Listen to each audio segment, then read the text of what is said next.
Good. The leading United Nations platform on artificial intelligence. Organized by the International Telecommunication Union, the United Nations Agency for Digital Technologies, in partnership with over 50 UN agencies, and co-convened with Switzerland. The mission of AI for Good is to unlock AI's potential to serve humanity. As a multi-stakeholder platform, AI for Good advances solutions, standards, and skills. In today's AI for Good event, we are counting on you to use the live video wall feature to ask questions and post comments to help create an engaging session. Boost your AI skills and elevate your career with the AI for Good Discovery Badge. Receive verified digital credentials that recognize your engagement in cutting-edge sessions, exploring how AI is being used to tackle global challenges. To see if a session is eligible, look for the blue badge banner on the right side of the video interface that activates at the end of each live session. Share your badge on LinkedIn and across your professional profiles, and check the AI for Good Events webpage for upcoming eligible online sessions. Discovery Badge sessions are part of the AI Skills Coalition, ITU's global initiative to strengthen credible AI learning pathways and expand access to high-quality, trustworthy AI knowledge worldwide. We encourage you to stay until the end to chat, connect, ask questions, and network with our distinguished facilitators and world-class AI experts in the neural network. It is now time to kick off the session and welcome our first speaker. The floor is... Hello, everyone. Welcome to today's session on Introduction to Terratorch. My name is Rohini Swaminathan, working with the Climate and Environment Data Unit in UNICEF, and an absolute honor for me to introduce a new episode in the GeoAI Discovery Series today. This series, as many of you might know, was launched back in 2022, and we have been organizing over 40 episodes so far in different formats, webinars, hands-on workshops, several GeoAI competitions every year. And the current focus of this series has been on geospatial large language models, and in the organization of very hands-on workshop focused on building practical skills to help our users understand how GeoAI, geospatial data could be applied to many different use cases. And this has been done under the leadership of and the curator of this series, Professor Maria Brovelli, who unfortunately was not able to join us today. If you missed some episodes, don't worry. You can watch all of our recordings of those events on YouTube or on Neural Network, to which you are connected to right now. Without further ado, let me introduce Andrea Maneira from ITU, one of the co-organizers of this series, who will also be moderating today's event. Welcome, Andrea. He is a senior system analyst in the ITU radio communication sector. His current duties encompasses software and radio communication engineering activities, finalized to the design and implementation of software solutions and systems, mainly focusing on applications of the provisions of ITU's radio regulations and regional agreements. Every time I talk to Andrea, it's super interesting what he does for his day job. He is also ITU's focal point for geospatial information management, and he's one of the members of steering committee of the UN Geospatial Network, which both of us are part of. Andrea has a PhD in physics, as well as an executive MBA with specialization in international organization. Andrea, the floor is yours to introduce today's speakers and the session. Thank you very much, Rohini, for your very nice introduction, and a good day to everyone. It's a real pleasure to host another session of the GeoAI Discovery Series at AI for Good. We feature today an hands-on workshop on Terratorch, the open source library designed to support Earth observation analysts in leveraging Geospatial Foundation Models for their specific application. Terratorch provides a modular and flexible framework for implementing deep learning-based solution, allowing analysts to tailor workflows to their individual needs. So the webinar will introduce the library. I will talk about the motivation behind its development, its architectural design, and practical usage scenarios. While the second part will feature unheard hands-on demonstration showcasing real-world case scenarios. Without further delay, I'm very happy to introduce today's speakers. Benedict Blumenstiel is an AI researcher at the IBM Research Lab in Zurich.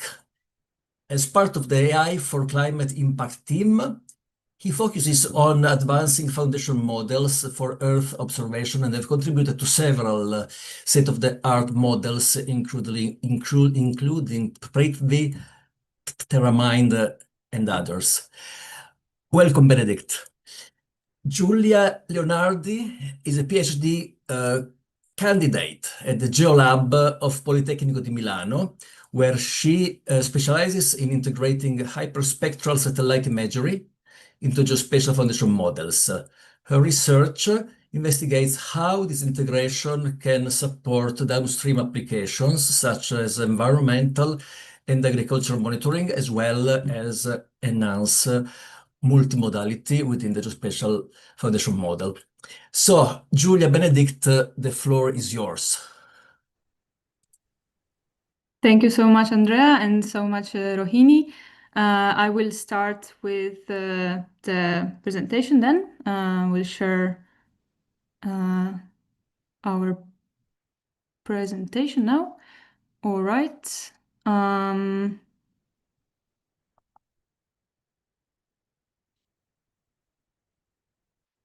Okay. So, yeah, thank you so much for the introduction. I will be kicking off this session, and together with Benedict, we will try to introduce us simply and cleanly the framework of Terratorch. This session, as already mentioned by Andrea, is split up with the theoretical part, and then we'll have some hands-on exercises. The hands-on, again, is split into two parts. One of them is maybe more theory heavy, in which we will be walking line by line with some code that has already been written for you, and we will explain exactly how to set up a Terratorch workflow, and we'll look also at the documentation, where to look for what. And then with the experience from the first hands-on and also the introduction knowledge, we will move on to the second part, in which we will have a live coding session. And today's material, including these slides, everything is under this link on my GitHub repository. You can find all the notebooks that we will be using for the hands-on, and if you want to follow along with the slides, you can go there and download them. And I would encourage maybe to open now a tab just to have it for later when we will go to the hands-on. But okay, before getting into the details of what is Terratorch, how to use it, I wanted to first kind of set the scene and explain why are we doing this session and for whom it was created. Because the core aim was to introduce Terratorch for more geospatial practitioners and researchers with a more geospatial point of view. Because actually, over the last year, 3 other webinars brought up by AI for Good featured Terratorch, but they were focused more on more advanced applications of this really cool tool rather than the basics. And so this webinar is thought for people that maybe have a bit less experience in data and geospatial AI modeling, but see how it could be a very useful tool for their work or research. So this is, this webinar is here to introduce this library. And before getting into Terratorch, I wanted to first give a quick overview, since this session will heavily rely on Geospatial Foundation Models. I thought I'll quickly define what they are. So they are these large-scale generalist AI models pre-trained on vast unlabeled Earth observation dataset, and they can then be used for a really wide range of geospatial applications. And in contrast to developing and training from scratch a model for your specific use case, which is kind of more the traditional AI approach, and requires a lot of labeled data, which we know in Earth observation it's kind of hard to get a large data set that is labeled. It's time consuming, it's very expensive at times. So Geospatial Foundation Models kind of bridge this gap of data by bringing some already pre-trained, this is actually what I mean by the generalist, is that during this pre-training, on unlabeled data, the weight and biases of such a model already encode kind of this general representation of Earth observation data, which then you will use for your specific application. And so, they can be used for so many different applications, from semantic segmentation, such as land cover mapping or crop monitoring, to some regression tasks, such as above ground biomass estimation or greenhouse gas detection. So, we have so many cool applications, and I feel like geospatial practitioners could really benefit from using them, geospatial foundation models, for their own work. But, one thing is telling you about how cool geospatial foundation models are, and another is actually using them. Geospatial foundation models are complex, they are not straightforward to integrate into workflows, and especially for geospatial practitioners and researchers with maybe limited AI modeling experience, it creates a quite steep learning curve. And I know that myself, I've been there, and I guess I'm still here, learning about all of these tools, coming from a geospatial background, seeing all of the possibilities, but then not knowing where to start can be very frustrating. And so Terratorch tries to, solve this bottleneck by introducing a framework which is simplifying the adoption of foundation models into geospatial pipelines. Still, it's quite a complex tool, especially at first. So this webinar is here to walk you through step by step how to start working with Terratorch. And before diving into the technical definitions and components, I wanted to also touch on why this tool was even created. So I said a minute ago that the main reason was to simplify the adoption of foundation models. But we might ask how. Well, it turns out that working with foundation models on geospatial downstream applications can be standardized in a modular framework. A lot of geospatial use cases would take this pre-trained model and then use the representations of the Earth observation data to tune it, or as we say, fine-tune the model to a specific application. This is done by setting up this full pipeline that incorporates foundation models as the backbone or the encoder, and treating it as one of the necessary components of this whole pipeline. And because when we think of using geospatial foundation models for our applications, we need to understand that it's not kind of this magic box that does everything. We're kind of trying to get there, but for now we need to adapt the model to our own needs and tell it what we want, what is our use case, what data are we working on. And so, firstly, we have to have a really good understanding of what we want to achieve using a foundation model. What is our task? What data do we have? And based on that, we can start thinking of what foundation model we want to use. So this is how we choose our backbone. So maybe you use Sentinel-1 data. It's a good idea to look for a backbone or a foundation model that has already been pre-trained on Sentinel-1 data and knows the distribution of that data, knows what this data means or represents. Then a very important component is the decoder. And this is a component that is responsible for taking these representations from the backbone, this learned knowledge about Earth observation data, and map it to the specific task that we want to achieve. A decoder, in architectural terms, is another neural network, usually, that is not pre-trained on any data. So we are kind of training it from scratch, but using the meaningful representation from the decoder, from the backbone or the encoder. And the choice of the architecture of our decoder depends heavily on the task at hand. So whether we are performing a semantic segmentation, we will use probably a different architecture than when we're using regression, when we want to perform regression. And so we just want to choose a decoder that is going to be compatible with our desired target. Oftentimes, the output of the backbone is not really compatible with the expected input of the decoder. And in this case, we need to factor in the next component. And it's usually just a transform operation or a small network that would take what the backbone outputs and transform it in a way that the decoder can understand it and work with it correctly. And to wisely choose a NEC, we need to have a good understanding also on how our encoder and decoder work.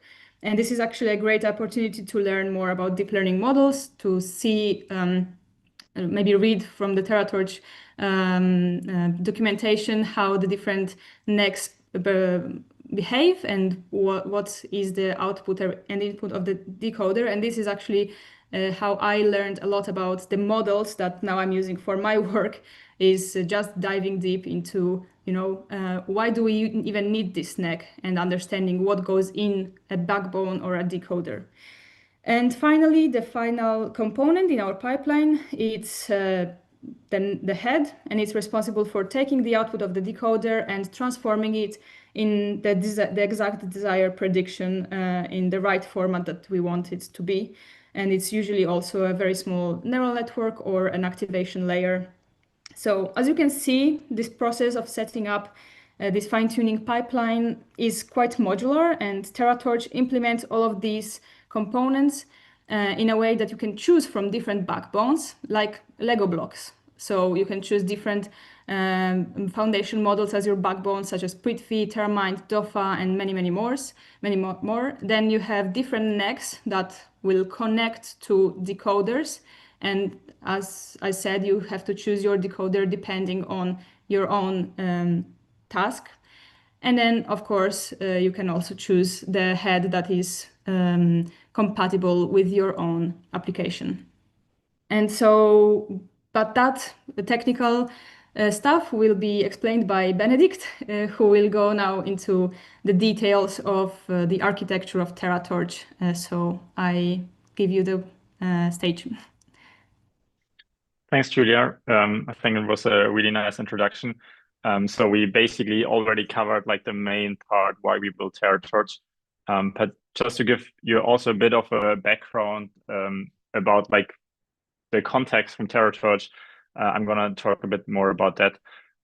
So what is Terratorch? As Julia already said, like we open sourced that library, I think 2 years ago, to basically make it more accessible to use this Geospatial Foundation Models, and to make it easier for practitioners to actually use them in their use cases, so that you don't have to spend like weeks on building your own model architecture or something, but you can plug and play with the modules that Julia already presented.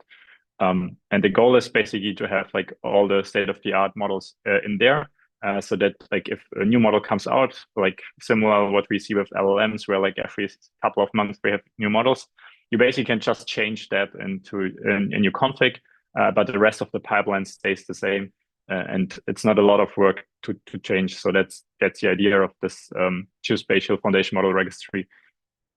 And then, as Julie already said, we have like a couple of decoders. So this is something which is not changing too much. There's like 10 different ones or something, but like usually you always use kind of the same, so you get used to it a bit, which ones like fit well for your current task. And then we also have like some other functionalities that we implemented. So that's kind of just like best practices if you work with remote sensing data, just things that should always just happen. So that's stuff we just added, but which is not as prominent as the modular modeling architecture. But of course, we didn't start it from scratch with Terratorch. It's basically built on top of like two very well-used libraries. One is like PyTorch Lightning. So this is a general framework which basically makes it pretty simple to fine-tune PyTorch models, which is kind of the standard in research nowadays. And this basically takes away all the boilerplate code you need to code. So like how many TPUs do you have? Like which accelerator do you want to use? How to handle multi-node training and stuff like that. You basically don't have to worry about that. PyTorch Lightning takes care of all of that. So you actually just have to define the training and validation steps and so on in the model, and all the rest is handled by PyTorch Lightning. So this takes away a lot of work that you would have if you want to train a machine learning model. And then there's TorchGeo. TorchGeo was and probably is still kind of the biggest Torch-specific library for remote sensing data, and that's super helpful. So they, for example, define quite a lot of steps for different tasks or like for data sets. So they have like a huge library of like probably over 100 data sets that you can use out of the box. And Terratorch is built on top of Torch.io to basically make it also interchangeable. So you can use basically every Torch.io data set also in Terratorch and use it then with like a GFM. So we basically follow all the standard tasks and standards that Torch.io defines. And this makes it just more usable for everyone in the Geospatial community. If you want to add or share a data set, for example, you can just add it in Torch.io and still use it in Terratorch or vice versa, because we basically follow the same standards. Yep, so that's kind of a short intro into the context of Terratorch. Let's next check a bit like how would you actually use them. And we imagine there are like two ways how you could use Terratorch. One is that you actually write your own Python code, and you can basically import all the different elements from Terratorch and use them in your custom pipeline. So for example, here we see on the left side the semantic segmentation task from Terratorch, where you then can define your model arguments and so on. And that's pretty adaptable. So like if you have like some custom modules or something you want to use, you can basically easily change that in your Python code. But there's also a way, if you're not super familiar with Python, you just want to use like absolute standard pipeline, you can do that by using a config, which you see here on the right side. As you can see, you kind of define the same things, but in a YAML config, so that's very standardized.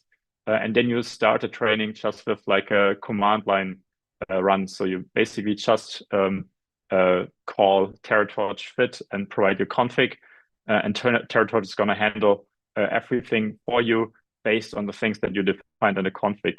So that makes it a bit simpler if you, for example, want to iterate over different learning rates or something. You can just start it with like one command line. And I heard like we always sell that a bit like as a no-code solution. I heard from practitioners that we actually shouldn't call that no-code because you still have to write something. But I think I hope it helps everyone to understand that the right solution with the config, it's much easier to use because you can basically just use a config from an example, and then you just have to adapt it to your specific needs, so like changing paths and so on. But you don't really have to write them from scratch. Same for the left side, of course, as we're going to see later. So these are the different scenarios. Maybe a third one, just to quickly mention, you can, of course, also just use the backbone registry and use that in your own custom pipeline. So if you already have a custom PyTorch pipeline, you just want to swap the backbone, you can also do that. So it's normally like one line of code to basically load that backbone, and you can plug it into your custom model. So that's also a way, but there you need to be a bit more advanced, as Julia said in the beginning. Let's next have a look at the different parts of the architecture. So Julia already mentioned the model itself. So that's of course the key. But I think it's good to also understand the different parts as we're going to see in the interactive sessions and where they're coming from. On the top, we see this PyTorch Lightning trainer. So this is an absolute default class. It comes from PyTorch Lightning. There's no customization in Torch.io or in Terratorch. And that's basically what actually executes the training. But for this trainer, we basically have to pass two things. One is the data module, and the other one is the task. On the left side, we see the data module. So the data module is basically handling to initialize the different data sets. So with each data module, there comes the data set, and the data set defines then an actual split, which loads the data, and the data module is kind of the organizer of these data sets. And they should always come together, kind of. So each data module then initializes data sets for the train, validation, and test split, as we see below it. And that's what we're going to basically pass to the PyTorch Lightning trainer. So the trainer knows I can load my data from this source, kind of. The other part is the Terratorch task. So there we implemented some standard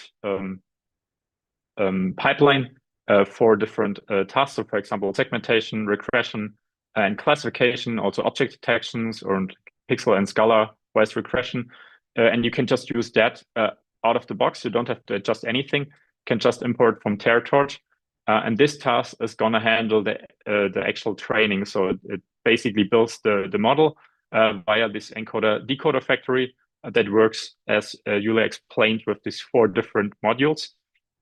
And the task also defines, for example, how a training epoch looks like, or a validation epoch, or for example, also if you later want to run inference with your model on a new data, you can do that via the predict step, which is implemented in the task. Here, you basically pass that as a model to trainer. Why is this called model? In Lightning itself, basically this whole code that handles all the different training steps and so on is called a model in PyTorch Lightning. But it's not really like a machine learning model that you would call it normally in every day. So Torch Geo said, okay, let's call this larger thing a task. And then the model is actually the PyTorch model, which then runs. So there we have like a bit shift of the naming. But in Terratorch world, it's basically a task, and the task initializes the model. In Lightning world, that all together is a model.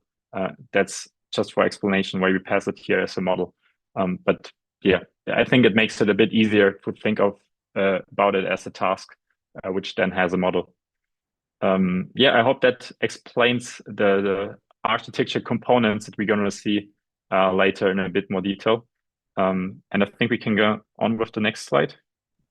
Sure. Yeah. Thank you so much, Benedict, for this more technical overview of the library. And we can get on with the hands-on. So if you can, so just to introduce quickly, we are going to work on Google Colab notebooks. I will show you first the notebook with the code and how to, basically line by line, showing you all of the components, how to initialize them, where to look for them in the documentation. And then we also are going to test it with a YAML config, just to show you, like, it's very easy to translate when you already have everything set up in a notebook to a YAML config. And often you will want to use Terratorch, for example, in high-performance computing environment, and then it's very useful to know how to work with this type of configs. So I will show you everything, and hopefully you managed to get to the GitHub repo and find the materials. I will stop sharing my slide. Oh, maybe not. I will first introduce the first hands-on, which is going to be a semantic segmentation task.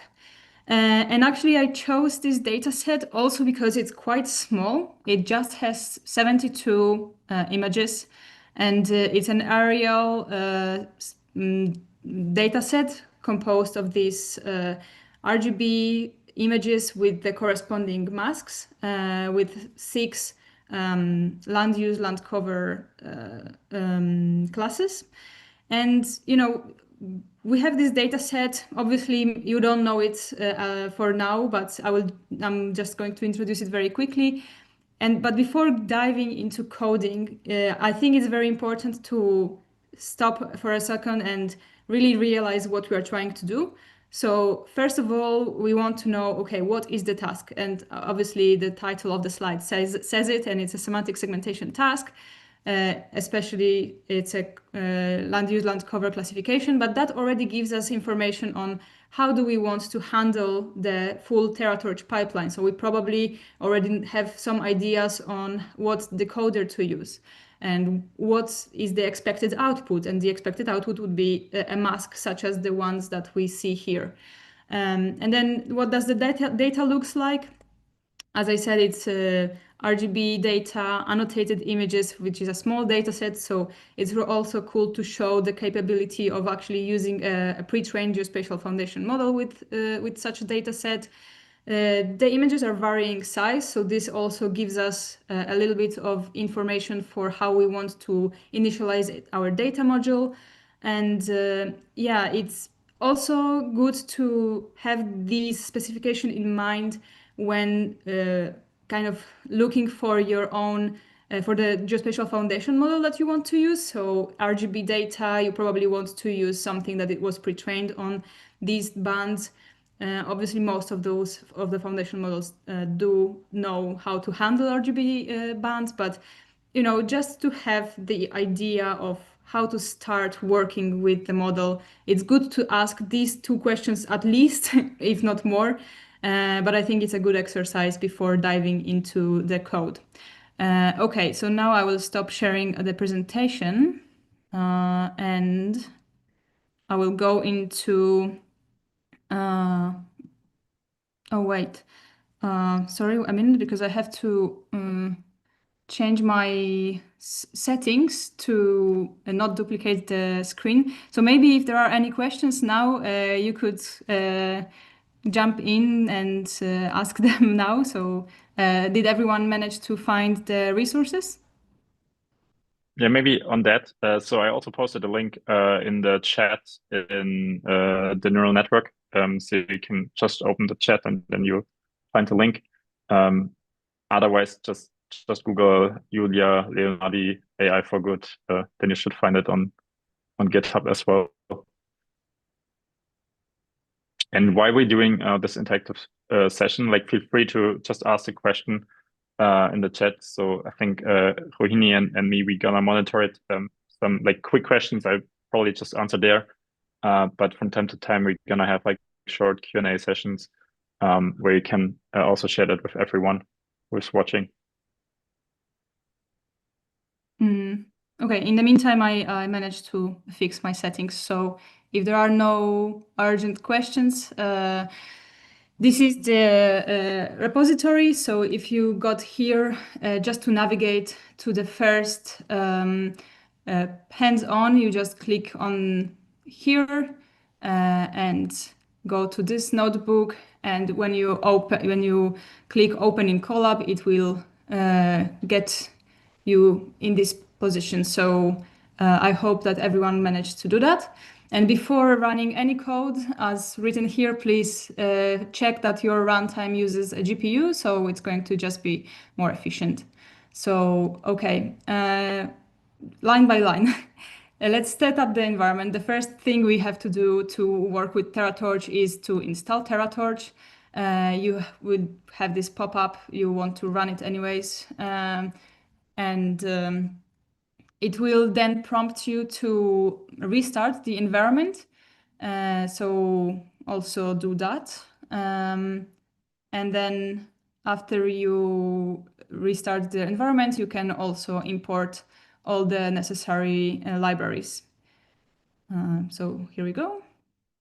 And here we import our libraries. As a note, I can just show you here, I already am importing the semantic segmentation task because I know that I will be using that, and also the segmentation data module since we are performing a semantic segmentation task. But yeah, if you don't know what you need, you can, here on the right, you can see the documentation of Terratorch. And well, in this view, it may be a little bit less intuitive how, but you have a menu here. And of course, you have the user guide, how to start with everything. I highly recommend going over it when you want to actually use it for yourself. But here you have the package reference, and all the data modules that you may want to use are very well documented, and you can go here and check what you need. This part you can just click through. It's going to download the data set and clean it, prepare it for our task. I'm not going to go very into detail of why we are doing the certain steps because I mean, I assume that if you have a problem at hand and you want to use Geospatial Foundation Models, you already have a data set and you know how to organize it yourself, clean it, and this is the cell that is going to download everything into our resource folder. So on the left here, you can see you have the table of contents of this notebook, but you also have the resources here, the files. And I've created this folder, which is the demo. And right now I am downloading the images that I'm going to be training my model on in this folder. So it's going to take about a minute and we will have our dataset in here. And yeah, in the meantime, I also encourage you to open the Terratorch documentation page, just so you can browse it while we are also working on our first Terratorch pipeline. Okay, so here we have our data. As you can see, here we have our images and labels, and we can also visualize how this data set, these images look like. So we have the aerial image and then also the semantic segmentation mask. So as Benedict already introduced the data modules and data sets, data modules are just Python classes that you can get your data ready to feed to a deep learning model. And Terratorch offers 4 generic data modules, and one of them is the one that we're going to use. It is the generic segmentation data module, but it also implements a number of specific data modules for concrete data sets. So you have a bunch of benchmark geospatial data sets, such as the Sen1 floods 11 data set or the burn scarred data set. We also have landslide for sands. We have a lot of data modules that are already tailored to that specific data. If you want to use it with any model that is offered, then you can use it very easily through Terratorch, and we will see it actually in the second hands-on. But okay, to set up the pipeline, we need to clearly define the data module. And since we are performing the segmentation task, we will use the segmentation data module. But before that, we have to normalize our data. And this is also going back to what Benedict said about the different useful functionalities that Terratorch provides. For example, you can easily compute your statistics through Terratorch. So you can define a temporary data module just pointing to your folders where you are keeping your images, your data, and run compute statistics. In this way, we will compute the statistics on the training data on the training data loader, and then use them. You can even look inside. Okay, what does the statistic look like? The means is for RGB images. It looks like this. So we now can use them to normalize the data inside the data module.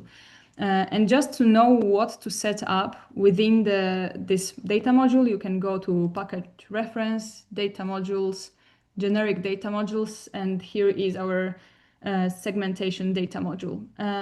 So as you can see, you have you have the parameters that you have to define marked as required. So we would set up our custom batch size, the number of workers that are going to load our data, then number of classes. So in this example, we have 6 land use, land cover classes. And then here I just pointed where are we keeping our data. So that the module knows where from to load the images.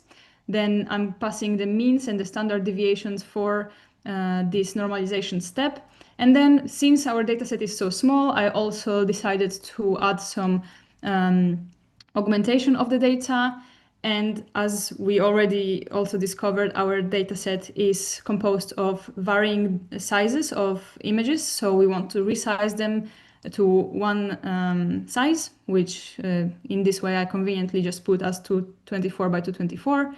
And why am I putting them to Tensor? It's also all written in very conveniently in the documentation. You go here, you have the train transform, and you can see what is it required to input in this parameter. So you can see that the train transform parameter is expecting an argumentation transform to be applied to the train dataset, and it should end with the 2 tensor V2. If we don't put anything here, it's going to default to just the 2 tensor. So basically just converting our image to a tensor, which is the data structure that a deep learning model operates on. So this is our data module. We just set it up.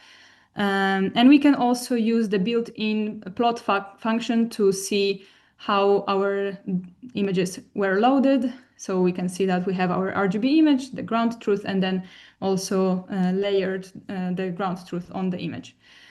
All right, so this done, we have our data ready to be fed to our model. And so we can go on and start setting up our foundation model pipeline. Sorry, Julia. Sorry to interrupt, but I think like just 2 things which are, I think, super important for everyone to understand is how you structure your data yourself is kind of your choice. Like there are like multiple ways how you can pass it to this generic data module. So for example, you could have like all your samples in like one folder, and then you have like suffix and split files to basically differentiate between train and test and so on. So that's like one way. Another way is like Julia did here is to basically have your data just in different folders. And like for a beginner, I would actually recommend that. It like reduces a bit the chance of like some data leakage and so on. So like I would always go with like splitting your data just in different folders. Then it's easier to handle that. And then the other thing is what you did in the code, and you guys can basically check that in the notebook, is that the way how you structure your masks. So we saw in the beginning that the masks had like RGB values, but the input for Terratorch and also for Torchio and so on is basically that you have like 0 indexed classes as like a grayscale image. So like you have basically a grayscale image, like all the zeros are like one class, all the ones in this grayscale image are the first class and so on. So in our example, for example, we have like a grayscale image with only pixel values between 0 and 5. And these are basically the classes Terratorch is going to use for training. So like if you use like an RGB values for different classes, you basically have to convert it into like 0 indexed class masks, which you find early in the notebook. Yeah, I skimmed the part of the data preparation just because I want to also focus more on the modeling. But yeah. I feel like something maybe it's really good to mention that the data preparation is actually the part that you will spend the most time anyways. So yeah, maybe it's a little bit biased to watch this hands-on and me just explaining, the setting up of the whole framework, but the reality is that even preparing these notebooks for you today, I spend most of my time just, seeing what's the data like, how to remap it in a way that our model will be able to understand it. So as Benedict pointed out, the masks for them to be remapped from RGB to actual masks that are with the 0 index classes. So that's a big part of actually modeling and working with foundation models and AI in general. So yeah, good point. But okay, well, going to the actual modeling, we need to start making decisions about what model do we want to use. And in this particular hands-on, I decided to use Prithvi, which is the first Geospatial Foundation model introduced by IBM together with NASA. And it was pre-trained on HLS satellite data. And there was actually a very good AI for Good workshop presented by Paolo Fraccaro, I think around a year ago. Here you can find the link to that if you want to learn more about the model itself. But Prithvi itself, it's not just one model. It has different versions, and in this way we can look at what are the possible backbones for us to use just from the Prithvi family. So you can query here, as you can also maybe let's show here in the documentations. you have the models, and if you go to backbones, maybe like that, you have all these models available, and each of these models have different versions depending on how big they are or on what data were trained. So I encourage you to go through all of these, but today we are going to be focusing on Prithvi, and then on the second hands-on, I will also show how to work with TerraMind. So for our use case, I chose to work with the tiny version of Prithvi, just because it will take much faster to train it. And it's this version that you can use when you don't have much compute resources. So this is actually when you remember the slide with the 4 different components, this is how you set them up, basically. You create this dictionary that we would call here model arguments, and we will then pass through to the task. So this is actually our encoder-decoder factory that was defined by Benedict before. We define what backbone do we want. So in this case, as I said, we chose the Prithvi one, the tiny. Here I set the backbone pre-trained parameter to true, and that means that I want to load the pre-trained weights. So not just randomly initialized, but actually the weights that were obtained by pre-training on this huge unlabeled amount of Earth observation data. These are also some parameters that are specific to Prithvi. So we also define the bands and the number of frames in this case. We can also check Prithvi for what maybe here to see what type of parameters does it require to set, but these are just the basic ones to start with working with the Prithvi backbone. Since we are doing a segmentation task, we are setting up a unit decoder, and now, of course, it's a lot of new terminology, maybe not, but if it's new terminology, we don't have the time here in this webinar to explain every component and every architectural decision. I would encourage you to go through and browse and learn about all of this technology, about all of these architectures. So the unit is very often used for semantic segmentation tasks. And here we also set up the channels of the decoder. And again, it's a parameter that is just portraying to that decoder architecture. Since our backbone is a visual transformer and our decoder, the unit decoder, is a convolutional neural network, we need to somehow make the output of the visual transformer match the input of our unit. And so we define the necks. All the necks can be also found here, so that you read through them and you can see, we have the select indices. We are going to use them, and it's basically extracting intermediate outputs of the layers of a visual transformer from Prithvi. Then we need to reshape the tokens to image, because our unit expects an image as an input, but our backbone actually outputs a vector, so a token. And then this is again portraying to the fact that a unit has this very specific architecture, and so we need to use some different necks to make things work, let's say.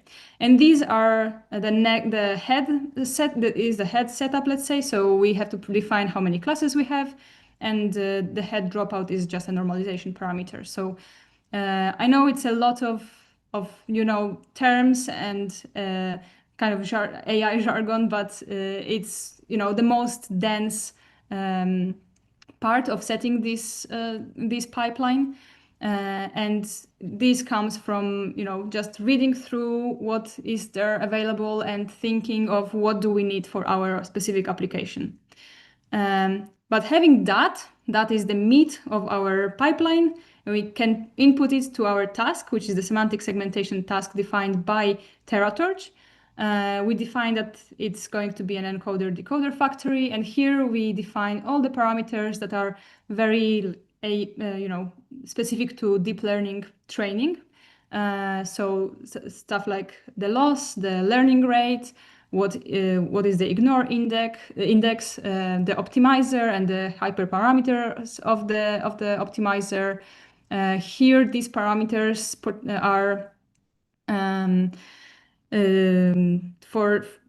to decide whether we want to freeze our backbone and decoder, which means basically freeze the weights of the backbone. In this case, we can maybe put true, because in this way it's going to take less time. It basically just means that we're not going to update the weights with our new data.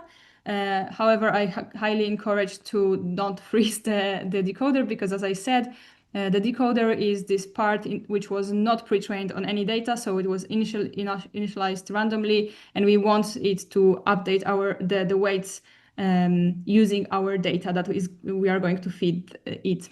And then we just define the class names. All right, so we click run, and in this way the test semantic segmentation task is also going to download the weights because of this parameter here. And then we finally define, the uppermost layer, which is the trainer. So this is what will handle the full training process. And here we just define technical details, such as what accelerator do we want to use, for how many epochs do we want to train our model, and stuff like how many devices we want to train our model on, and also where the experiment's output will be so we can define our trainer. And having defined these, so the data module, the task, and the trainer, we are finally ready to actually run our fine-tuning. And we just have to write this very simple line of code, which we know it's not very simple because just the definition of the data module and the task has taken up some time. So anyways, this is how we finally are able to fine-tune our model. We can click run, and it should start our fine-tuning process. And this is the high-level introduction on how to set up the full pipeline line by line. And now it's going to train for these 5 epochs that I've defined earlier. And the output is going to be stored here in where I actually defined this. This is our output folder, and here we can see that the lightning logs are being stored, and the version 0 is our first experiment that we are running, and we can see that here all the details of this run have been stored, including the checkpoints, which are very important for us. These are the weights that our full pipeline has learned through this small, very short fine-tuning process. And to use this and actually test how our model did, we can load this checkpoint and very easily run similarly to the training process, the testing process. We just input our task again, the data module, and this time we also specify the learned checkpoint file, which is the one that I just showed you, and you also should have in your files as like so. So we can click start and see our results. Well, it's not perfect for sure, but we have to remember that our dataset was first of all very small, but second of all, we just trained for 5 epochs. So the accuracy is of 34%. The mean intersection over union is 22. Not great, but we can see what not great means by visualizing it. And here I just wrote a small script performing the visualization. And you can see that the model has started to learn something even after 5 epochs. After just 5 epochs, you can see some resemblance of the predicted map to the ground truth mask. So this is how we would set up the full pipeline together with the tests. And if there are no questions or anything urgent, I can also show you how to then use this, how to set up the same exact pipeline using a YAML config. But I don't know if there are any questions.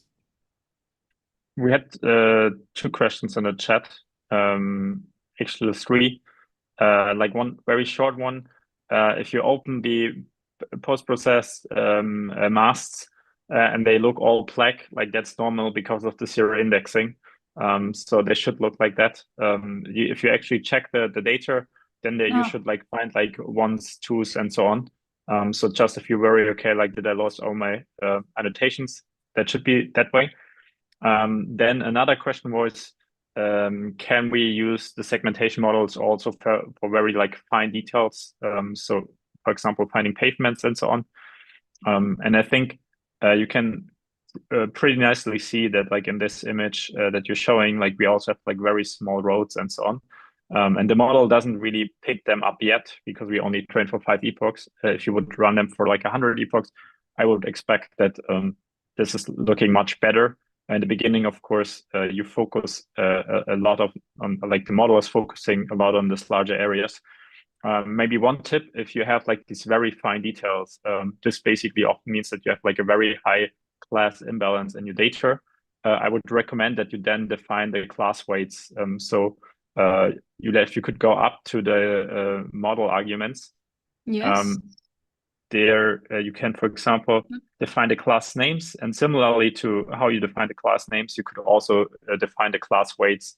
And if you have like a very imbalanced data set with like one class which has like very fine details, it's just like 1% of your pixels or something, you can, for example, set a very high weight for the specific class, and then the model should still pick it up. But of course, it's not going to be perfect. In the end, it's a machine learning model, so it still needs some tuning.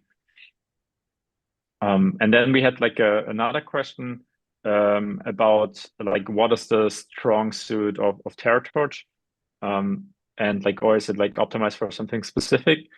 So the goal with Terratorch is really that we have a tool which like covers 90% of the use cases. So all like this use cases that are like very close to the standard ones. Like I just want to do segmentation on one image, or I just want to do like multi-temporal segmentation. That's also possible. These tasks are like covered by Terratorch. But of course, if you have a task which has like 3 different output types, they're super specifically shaped and so on, and they're not like classic images or Scala values that you're predicting, then you might need like your custom data pipeline. You can still use the backbones itself and plug it into your custom pipeline. But like Terratorch itself, it's like there to like cover this 90% of like kind of standard use cases from like a machine learning perspective. Not saying that like the domain use cases are not very standard. I think they're like often very highly specific. About a strong suit, so Terratorch itself just provides like the framework. How well it does on a specific use case depends more on the model. So there are definitely different foundation models which are better in different tasks. So for example, here we use Prithvi. Prithvi was trained in a multi-temporal task. So for example, if you have multi-temporal data, then I would definitely recommend using Prithvi. Then there are other foundation models, like I think later we're going to see Terramind. Terramind was trained with like simple single temporal, but multimodal. So if you have, for example, SAR and optical inputs, then I would choose one like that. So that could be Terramind, could be DOFA, Galileo, others that are basically trained in this multi-modal way. So I would recommend just checking out the papers of the backbones, and often they provide like a benchmark, and then you can just see, for example, if you do something in agriculture, just look for some data sets from agriculture and see which models perform quite well on these domains. So if you're looking for like which backbone to choose, I would go for that. There's also recently like a Geobench 2 leaderboard release, where they have like different categories, where you can check like what category fits for my data set, and then you can choose based on the leaderboard which model to use. I think that were all the questions so far, so feel free to continue. All right, great. So yeah, just to finish up this example, this specific example, I wanted also to show the YAML file. So the config file is on my AI for Good repository. So we just fetch it, and we should see it here in the files in a second. And here it is. We can open it here and read it through. If we go back to how we set up our data module, you can see how similar this process is. We, instead of calling the class of the generic non-geosegmentation data module, we are just defining the class path. And here the initial, the init arguments are basically in the same format as we defined them here. So if you know how to define them in a notebook scenario, let's say, then I'm pretty sure you can handle creating this config file. So yeah, we defined the data very similarly to as we did here. So the transforms, the means, the data root, and then we define also the model in exactly the same fashion as we did before. In this case, we call it model, but what we are passing is our Terratorch task. So we again pass our class path, which is the semantic segmentation task. And the init arguments are what model factory are we using? So it's the encoder decoder factory. And then under model arguments, we put what we would have put here in the dictionary. So what backbone we want to use, whether it's pre-trained. In the case of PRITV, how many frames do we want to, do we need? The bands that we're going to use. Then we define the next, the decoder, and also the head arguments. So as you can see, it's very one-to-one to translate. And the thing that is maybe outside is the optimizer. So we have to define the optimizer as its own entity. But again, I mean, if you already know what parameters and what values of the parameters are you're going to use, then it's quite straightforward. And in the end, also the trainer with the parameters as we did before. So here, the trainer is with the accelerator, what devices we use, and the default root directory, the epochs, etc. So this is how our YAML is structured. And using that is having such a configuration file, you're basically set to go, so to train. You just invoke Terratorch as Terratorch fit. You put the config flag and you point to your config file, and you can train it exactly as we did with the trainer.fit method. So because the data module is already defined inside, Terratorch just takes all of the information from the YAML file and start training as before. So now we can see, yeah, it's going to do exactly what we've seen before, also for 5 epochs. And the outputs, all of the outputs regarding this experiment are going to again to be stored in the demo folder that you will see here in your files.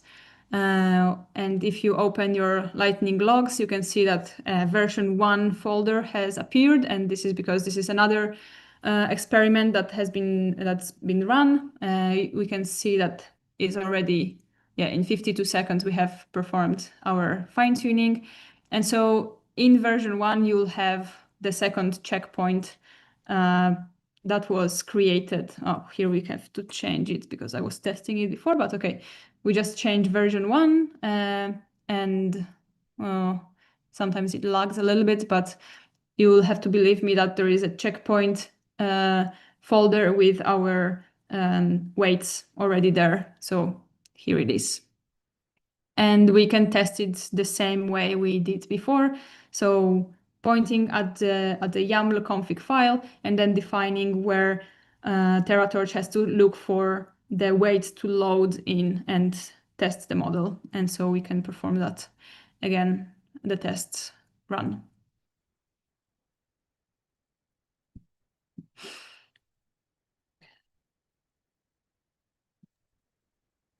Maybe while it's running, just also a pretty nice info, like this Terratorch, or like the underlying package is Lightning, and Lightning basically uses this JSON arc parse, which basically defines the structure of the YAML. And what you can do is actually you can also override some values in this config with your when you call it in the CLI call. So you could, for example, also pass a different learning rate or something directly when you call Terratorch fit. You don't have to like have like 5 different configs or something. You can also overwrite it when calling the fit operator. Yeah, so it's very useful when you run multiple experiments, or usually with different seeds, for example, when you are performing some research analysis or something. It's I've used it before, and it's very, very easy to use and convenient, really. So yeah, as you can see, this is the exact very similar results as we got before. So just to show you that you can use Terratorch in these 2 different ways. And this has been the end of the first part of the hands-on. And yeah, I guess because we have 1 hour and a half, so we still have time to go over the live coding session. I hope you managed to get your results. To get to the second part, yeah, you can leave. We go to hands-on part 2 folder, and here we have 2 notebooks. So we have the template, in which I just deleted the code that we are going to be coding together. But if for any reason you are not able to follow or code with me, or I don't know, you have to go and you want to still see how we managed to work on this example, I've prepared also an example solution to this problem. But of course, it's just an example. So you can test out different backbones, different decoders, different necks, different everything, really. That's the cool thing about Terratorch, that it's really modular. You can plug different things that you want to test out. So yeah, anyways, just to preface that. But you go to the template if you want to code with me. And again, click Open in Colab, and it should take you to this notebook. And again, check that you are using a runtime with the GPU. In this example, we are going to use the Eurosat dataset. And maybe I don't want to switch again to my slides, but Eurosat is, a classification, image classification task. So in this case, you don't have a mask in which you classify each pixel, like, oh, this is water, this is forest. Instead, you have these small chips of satellite images, and you classify this image as, I don't know, crop, or this image represents river. So you have just one label for the whole image. So it's a different task, which is exciting. We get to see another Terratorch task. As previously, we installed Terratorch, and the whole pipeline of actually getting the data is already coded for you, just for convenience. But in this case, it's actually quite easy because, as Benedict also mentioned, this dataset comes from GeoBench, so it was very easy to we will restart the session, of course, and import the libraries. So you can find the dataset, of course, all the links are provided. It's and the dataset, it was downloaded from Hugging Face from the GeoBench repository. And because it was also included in the GeoBench framework, we have the data module class already defined for this specific dataset. So it's exciting to see also that Terratorch provides this type of specificity, let's say, to us. If you want to just use one of the already defined data modules, it's even easier to use, and we will get back to it. Like I will show it in a second. So, okay, we load the data set, and the cleaning just, we load this zip file, and the cleaning consists in just unzipping the folder, which we will find again in our files, in our resources here on the left. And then we also get this label map JSON file that is helping us with the classification.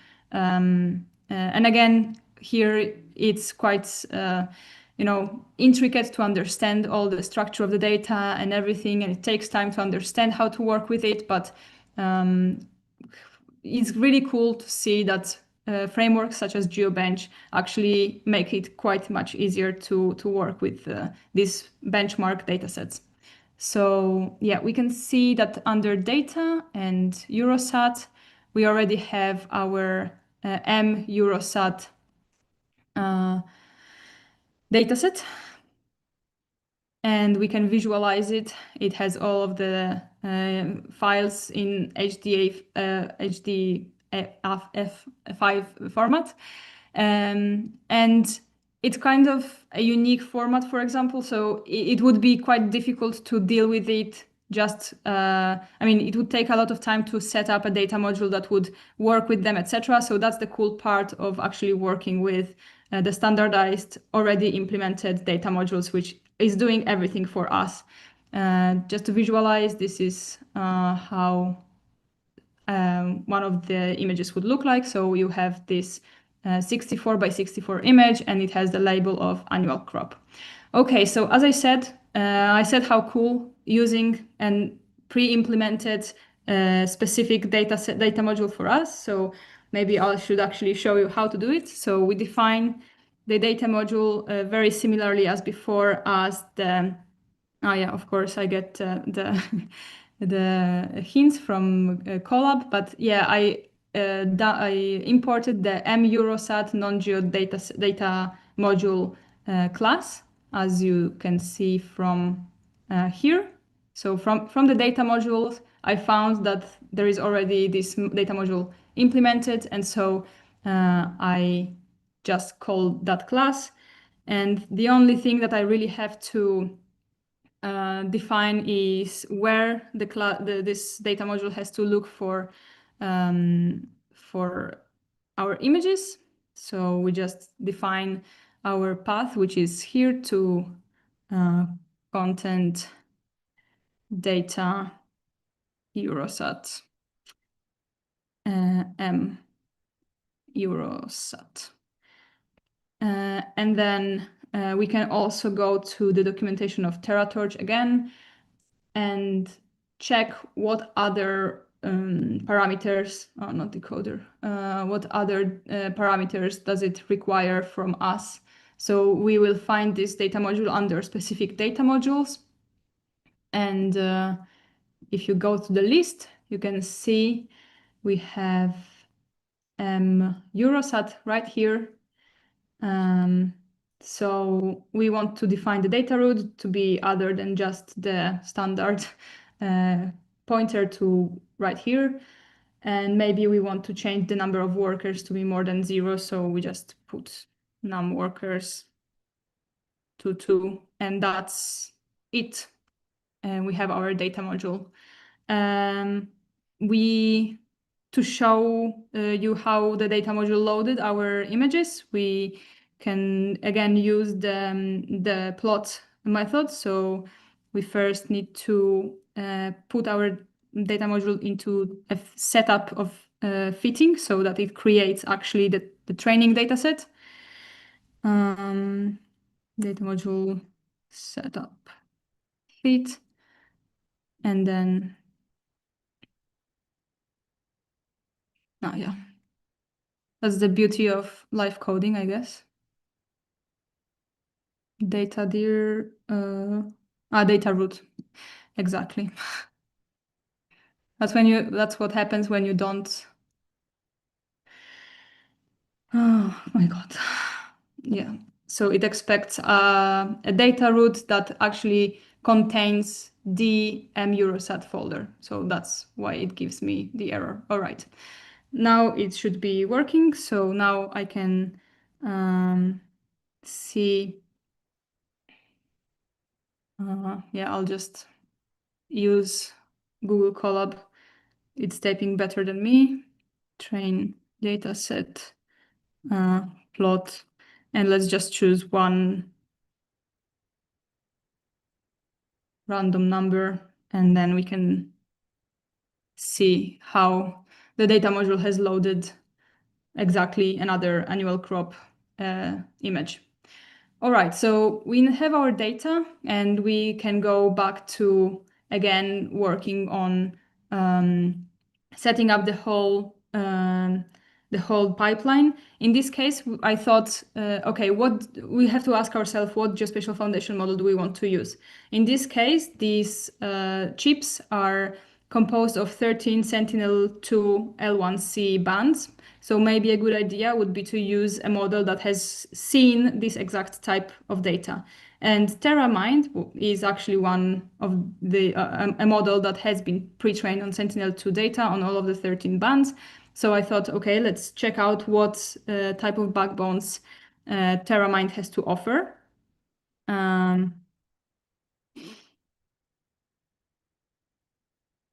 In the Terratorch backbone registry, in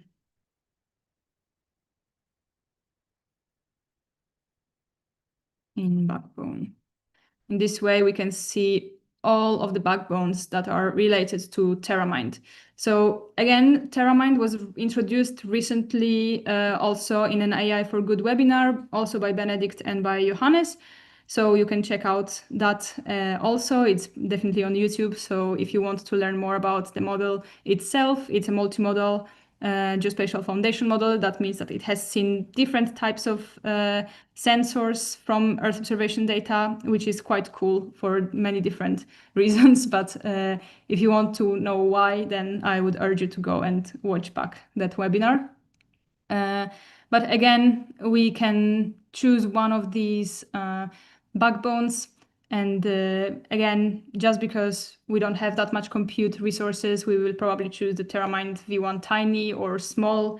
And we can start to build our beautiful Terratorch pipeline. So we start by defining the backbone. So as I said, we can choose, I don't know, I'll choose TerraMind V1 small. And then we want it to be pre-trained. So big backbone pre-trained true. And by the way, all of these, of course, all of these parameters you can find also in the documentation. So if you go to models and then backbones, you can find, oh, actually TerraMind is right here. You can find all the parameters that you can set.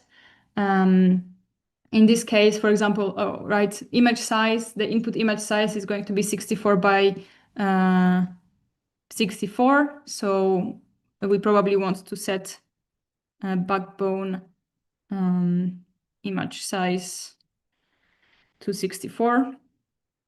And then since TerraMind is multimodal, then we also, it's very convenient for us to tell TerraMind what modality are we using. And in this case, it's backbone.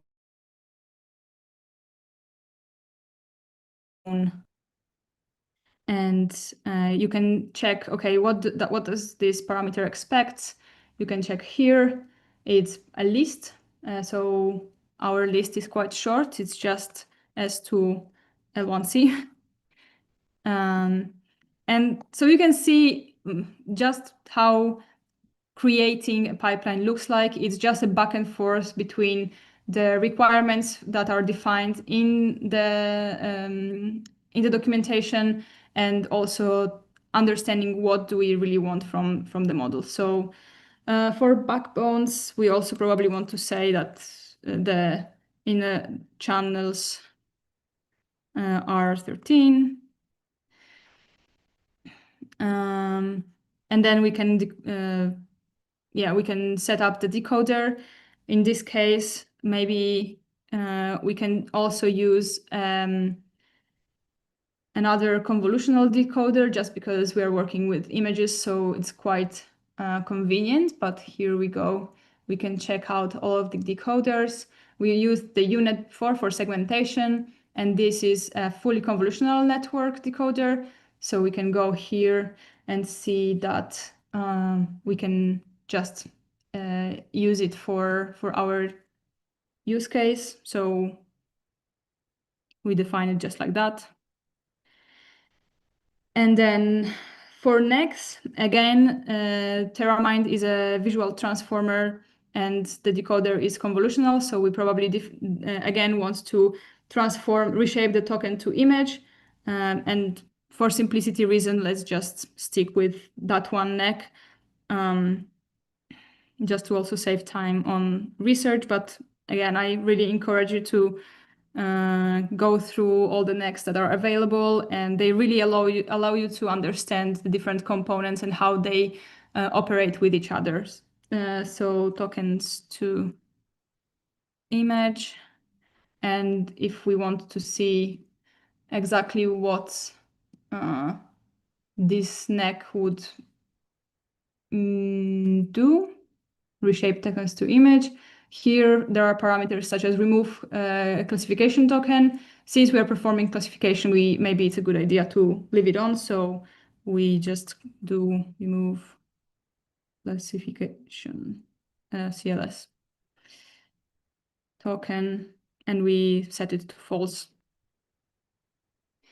And then, yeah, that's it. And then for the head, we just need to say how many classes do we have, or anything you want. Really, you can check out what parameters the classification head takes, and you can customize it as you wish. So in this case, we have 10 LULC classes that we're going to be working with. So this is our pipeline.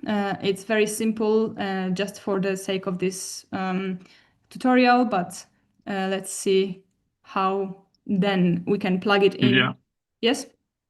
Just two typings. It's actually backbone modalities, plural. Yeah. And sorry. it's number classes, not number head. Yeah, sorry. Talking and writing is yeah, I know it's very challenging. num It's classes. num classes. Yeah. Sorry. Yeah. But okay, so now we just defined the task. So this is the classification task, as Google Colab suggested. The model arguments are the ones that we just defined, and then we defined the other parameters. So the model, the factory that we are going to use is again encoder, decoder, factory. And then all of the other parameters that we also used before, but we can again go back to the documentation and check out the task of classification so we can decide what to use and what to not use. So the model arguments we passed already. The loss, the default one is cross entropy. We can leave it. We don't have to overwrite that. Then I guess the learning rate is quite an important parameter. So we can, I don't know, let's just choose such a smaller learning rate. And then, yeah, stuff like ignore index or the optimizer. Maybe we can use, Adam with the weight decay. So it's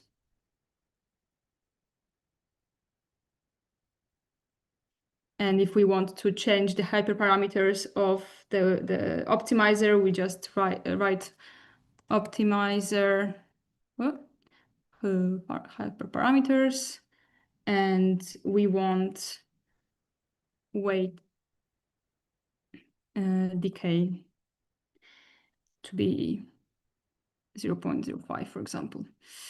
And all of these are arbitrary choices that you can play with and just check out within the documentation.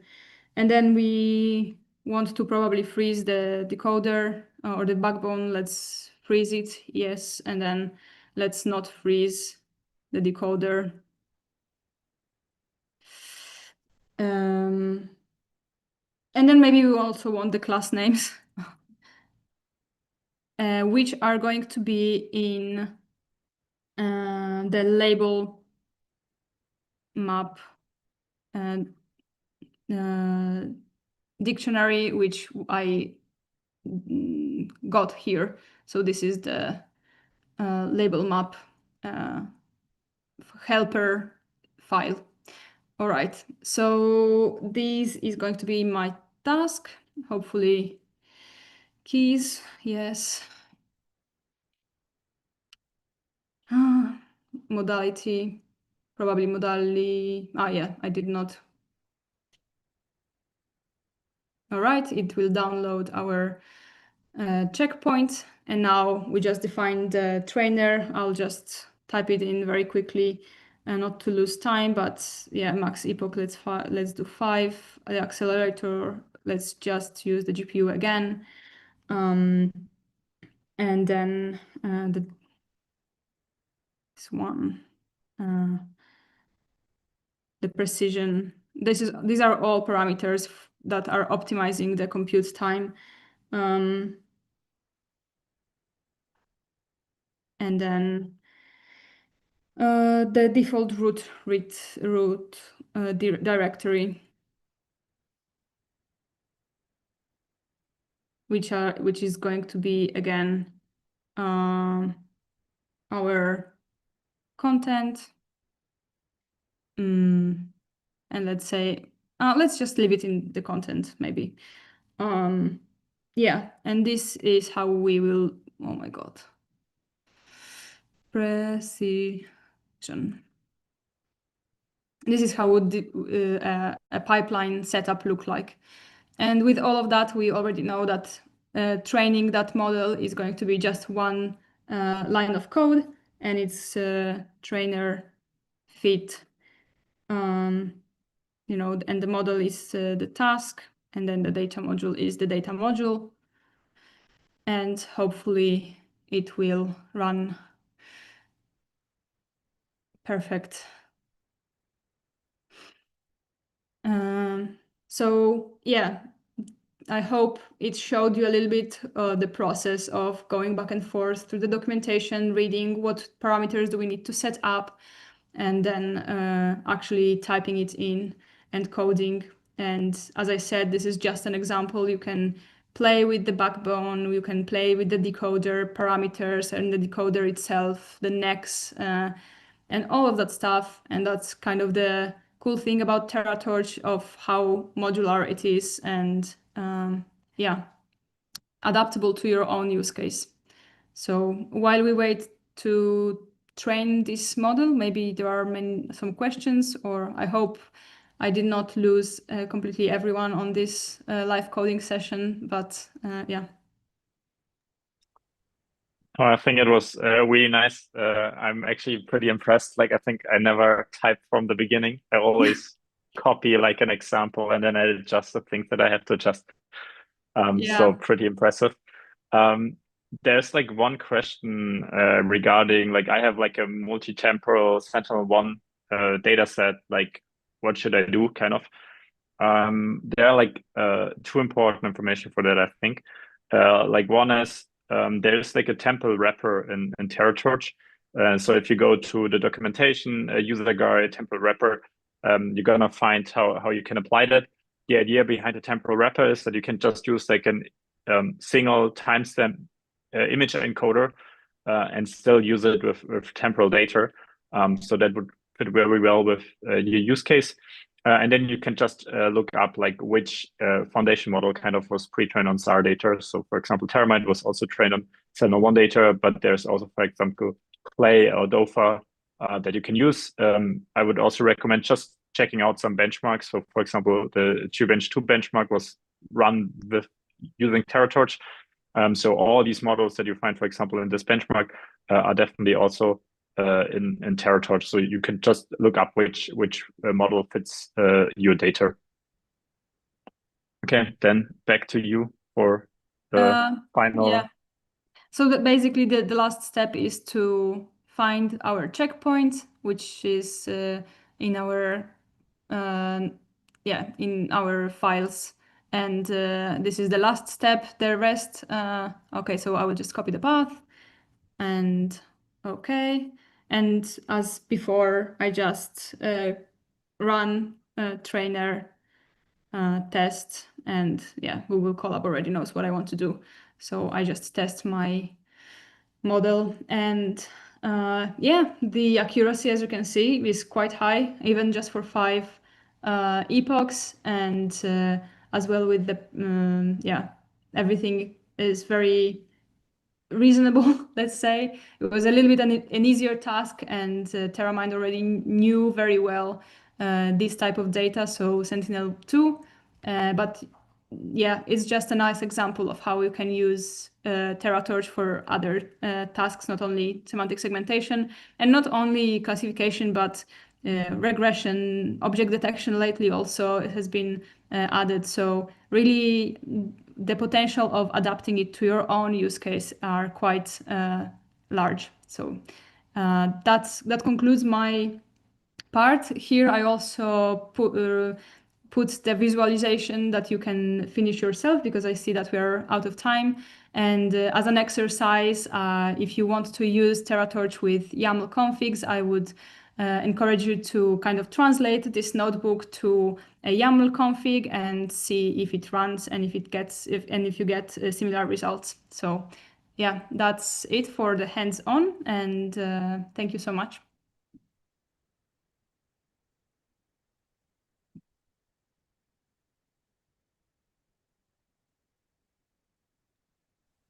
Thank you very much, Julia and Benedict, for this very nice presentation. I'm sure that everyone learned a lot of new skills from this step-by-step, very detailed workshop. Let me give the floor to Roini, and then I will wrap up the session. Yeah, thanks, Andrea. And I fully agree with you, Julian Benedict. This was so great. I am mesmerized with how much improvements have been continuously being made.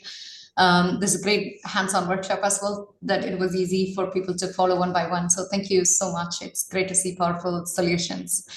And Andrea, big thank you to you for having moderated this event. I know it was useful for you as well to follow up as moderators, but also as participants, that we are also learning in there, and to all our participants as well. So thank you very much. I'm sure you have learned new skills, and all the workshop material, if you have missed any steps, are going to be in the neural network, as well as we will have the recording on our YouTube, and the neural network channel will have a copy of it as well. We have quite a lot of events coming up right after with the GAI Discovery Series as well. So maybe, Andrea, you could quickly give us an input into what we can expect and close the session. But Julian Benedict, thank you so much. Sure. Thank you very much, Roini. So I want to remind you the next planned event for the GUI Discovery. We will have on March 30 a webinar on GeoGPT, which is an Earth multimodal AI system for Earth data analysis and sustainable development. On April 8th, we will have a webinar to introduce a new GUI competition on reaching new heights with Geospatial Foundation Model embeddings. In collaboration with the European Space Agency, PhilHub, the KTH, Royal Institute of Stockholm, Politecnico di Milano, and the group of on-Earth observation. In this competition, participants will investigate how embeddings, which are derived from state-of-the-art Geospatial Foundation models like AlphaEarth, TerraMind, Tessera, and Tor, can actually be leveraged for multitask learning, such as segmentation, cover type, and regression, like for estimating the height of building and vegetation. And then I want to remind you that on July 7th at the AI4Good Summit, we will be hosting an in-person workshop on GeoAI for Sustainable Future, Geospatial Foundation Models, generative intelligence, and SDGs. Speakers will include members of the UN GGIM, the Committee of Experts on Global Geospatial Information Management, thematic networks, academia, and the private sector, and will engage with cutting-edge methods, real-world applications, and critical reflections on GeoAI. So again, I want to thank again Julia and Benedict. I want to thank Rohini, or participants, and stay tuned for those exciting developments in GeoAI. And with this, let me give back the floor to Anna. Thank you very much.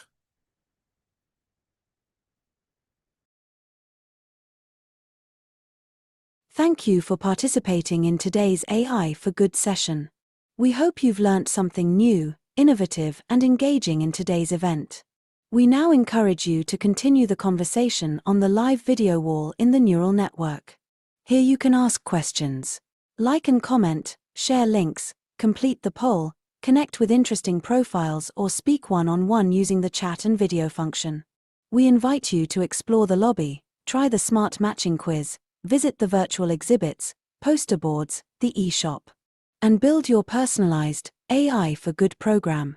Let's shape the future of AI for Good.